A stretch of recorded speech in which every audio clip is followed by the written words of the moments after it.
ఇప్పుడు మనం మీరు పనిచేసిన టాప్ మీ కెరీర్ బిగినింగ్ నుంచి చూసుకుంటే టాప్ స్టార్స్ అందరితో చేశారు. ఇప్పుడు మీరు టెక్నీషియన్ అయిన తర్వాత కూడా మంచి మంచి సినిమాలు చేశారు, మంచి హీరోలతో చేశారు.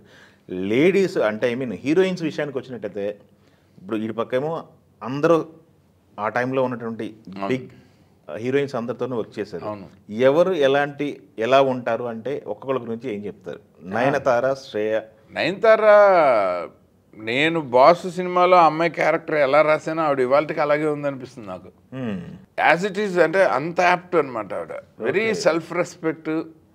అసలు అంటే తనకి అంటే మరి ముక్కుసూటిగా మాట్లాడటము, సేమ్ ఒక పక్కన ఒక చిన్న ఇన్నోసెన్స్.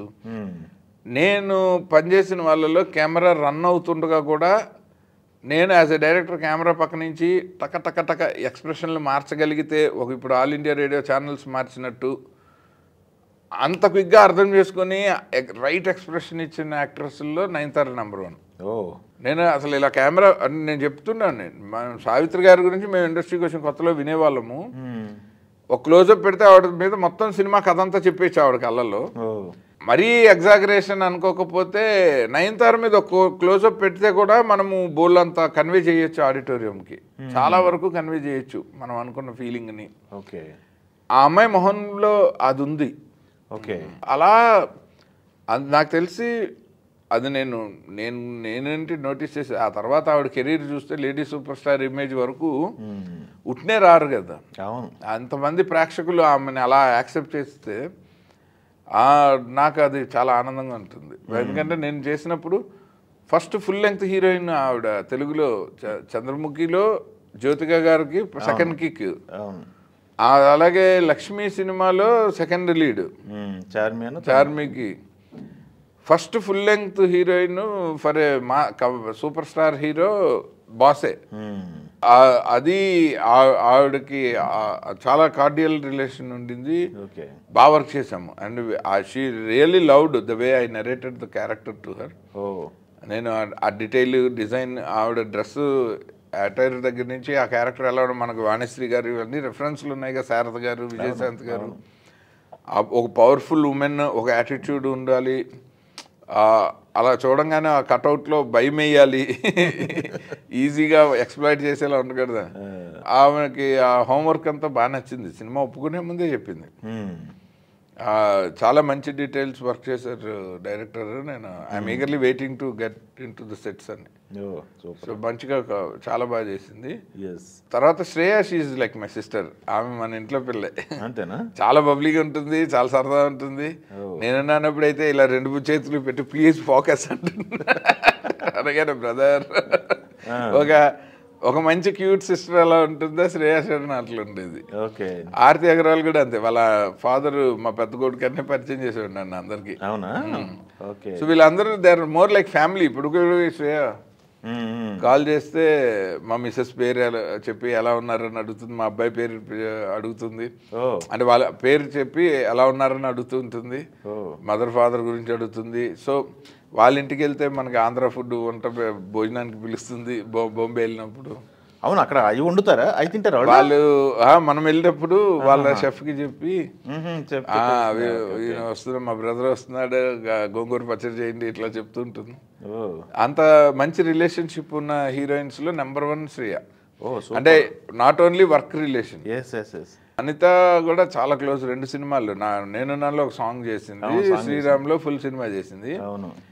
యాక్చువల్గా గొడవగా మొదలయ్యి తర్వాత ఫ్రెండ్లీగా మారిన రిలేషన్షిప్ అనిత. అంటే అమ్మాయి వద్దు అని నేను శ్రీరామ్కి. రీమా సేన్ అసలు ఫస్ట్ నుంచి రౌడీ. అంటే ఇప్పటికే అలాగే ఉంటుంది. రీమా మాట్లాడితే అసలు భయం వేస్తుంది. వాట్ మ్యాన్, అసలు వాట్ ఆర్ యూ డూయింగ్ అంటే తిట్టినట్టే ఉంటుంది, చాలా ఎఫెక్షనేట్గా ఉంటుంది. తన మాడ్యులేషన్ అలా ఉంటుంది. మొన్న మేము గోవాలో ఒక 4-5 జ్యూరీ మెంబర్స్ని తీసుకుని వెళ్తే ఓ మంచి బ్యూటిఫుల్ పార్టీ ఇచ్చింది. మా మనసంతా నువ్వే డైరెక్టర్ అని చెప్పి వాళ్ళందరికీ పరిచయం చేసి, అంటే ఇలాంటివే మనకి పనిచేసినప్పుడు వాళ్ళకి ఏం అభిప్రాయం ఉందన్నది ఇలా కలిసినప్పుడు వాళ్ళ బిహేవియర్ వల్లే తెలుస్తుంది. వచ్చారా, సరేనండి, ఓకే అండి, బిజీగా ఉన్నా అని పెట్టేస్తే మనం సమంగా పనిచేసి ఉన్నాం అప్పుడెప్పుడు అనే డౌట్ వస్తుంది. బట్ వీళ్ళందరినీ చూస్తే నాకు చాలా హ్యాపీగా ఉంటుంది. ఎస్ అంటే జీవితం నేను ఆర్తి అగర్వాల్ని, ఉదయ్ కిరణ్ అయితే నేను ఎక్కువ మిస్ అవుతాను. అంటే అంత బాండింగ్ ఉన్న వాళ్ళు తొందరగా పోతే మనం కొన్ని చేద్దాం అనుకున్న చేయలేము. మనకు అవకాశం వచ్చినప్పుడు మన ఇలా పిలిస్తే వచ్చే వాళ్ళు ఉంటారు. అవునా, ఆర్తి కూడా బాగుండే బాండింగ్, చాలా క్లోజ్ ఫ్యామిలీ ఫ్రెండ్షిప్.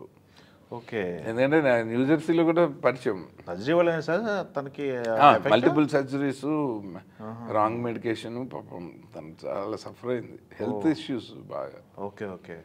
అదే సర్జరీ వల్ల బాగా దెబ్బతినేసింది. ఓకే. వాళ్ళ ఫ్యామిలీ, వాళ్ళ ఫాదర్ కూడా ఇప్పుడు అదితి కొంచెం టచ్లో ఉంది. అదితి అగర్వాల్ అప్పుడు మన ఫేస్బుక్లో కూడా కనెక్ట్ అయ్యి అప్పుడప్పుడు మెసేజెస్ ఇస్తుంటుంది. తను అక్కడ ఒక మంచి జాబ్లో సెటిల్ అయింది, యుఎస్లోనే. మాకు చాలా మంది కామన్ ఫ్రెండ్స్ ఉన్నారు న్యూ జెర్సీలో. ఎస్ఎస్ రెడ్డి గారు అని, ఇప్పుడు తానాకి నన్ను ఇన్వైట్ చేసిన మా అక్కయ్య గారు లక్ష్మీదేవినేని గారు అని, ఇలా అంతా చాలా మంది మోర్ క్లోజ్ ఫ్యామిలీ ఫ్రెండ్స్ ఉన్నారు. సో అందరికి కామన్ గా అందరు తెలుసు. సో ఇప్పుడు అంకిత కూడా అంతే. అంకిత కదా మీరు చేశారు కదా, అంకిత కూడా గొడవతో మొదలై చాలా స్ట్రాంగ్ బాండింగ్ వచ్చి వద్దన్నారు. అంకిత వద్దని కాదు, నవదీప్ ఆ అమ్మాయికి ఏదో ఇష్యూ వస్తే నవదీప్ని సపోర్ట్ చేయాల్సి వచ్చింది, ఆమె అలిగింది. కానీ ఆ తర్వాత మళ్ళీ నేను ఫోర్స్డ్ ఆర్ఫన్స్ సినిమా సియాటర్లో people media factory first cinema చేసాము ఇంగ్లీష్లో. దానికి 11 ఇంటర్నేషనల్ అవార్డ్స్ వచ్చాయి. ఫోర్స్డ్ ఆర్ఫన్స్ దాని టైటిల్, అమెజాన్లో ఉంది, యూఎస్లో. అది తెలుగులో జగపతి బాబు గారితో మీరెవరని చేసాం, త్వరలో వస్తుంది. ఆ సినిమా అప్పుడు అందులో ఇండియన్ కిడ్స్కి మదర్ కింద అంకితానే వచ్చింది. బట్ అప్పటికే మేము చాలా ఫ్రెండ్లీగా అయిపోయాము. ఆ గొడవ ఏది మనసులో పెట్టుకోలేదు. అంకిత మా ఇంటికి వస్తుండే, మా మిస్సెస్కి చాలా క్లోజు. హైదరాబాద్ అప్పుడు మనసు మాట టైంలో వైజాగ్లో మా చుట్టాలు ఉండేవాళ్ళు. అందరికి అందరు ఆర్టిస్టులు వచ్చారు, మా చుట్టాలకు కూడా నాతో పాటు సమానంగా అందరికీ తెలుసు. నేను ఏ ఊర్లో ఉంటే ఆ ఊర్లో ఇంటి భోజనం అన్నీ ఉంటాయి. మంచి సర్కిల్ ఏర్పాటు చేసుకున్నారు. అదే కాబట్టి ఉదయ్ కిరణ్ గారు అనేవాడు పాపం, ఎవరైనా he's rich by some 1000 acres, he's rich by billions of money అంటారండి, మిమ్మల్ని మాత్రం you are rich by friends అంట.